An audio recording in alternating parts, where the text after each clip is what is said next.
शैशवावस्था को दो भागों में विभाजित किया जाता है, पार्ट्यूनेट और नियोनेट। पार्ट्यूनेट जन्म से 30 मिनट, नियोनेट जन्म से 30 दिन की होती है।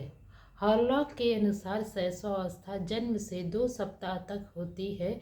उसके बाद बचपना अवस्था प्रारंभ हो जाती है जो 2 वर्ष तक चलती है। शैशवावस्था के अंतर्गत आती है पराधीनता की अवस्था। पराधीनता की अवस्था जैसे बच्चे दूसरे के ऊपर अधीन रहता है।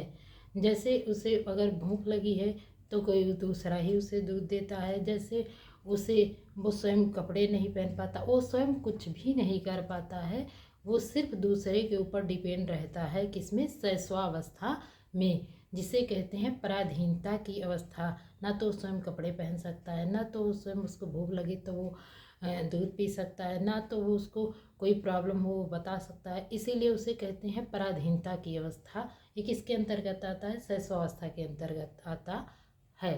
समायोजन की अवस्था, इसमें बच्चा जो होता है समायोजन ही करता है।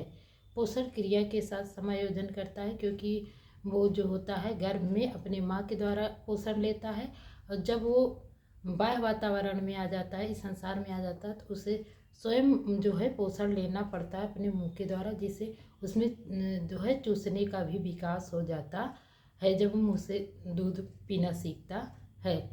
श्वसन क्रिया के साथ जो है समायोजन कर लेता है, क्योंकि जब बच्चा जैसे बच्चे का जन्म होता है वो रोना प्रारंभ करता है और उसकी बाह्य सांस क्रिया प्रारंभ हो जाती है, क्योंकि माँ के गर्भ में वह नाभि नाल के द्वारा ऑक्सीजन लेता है।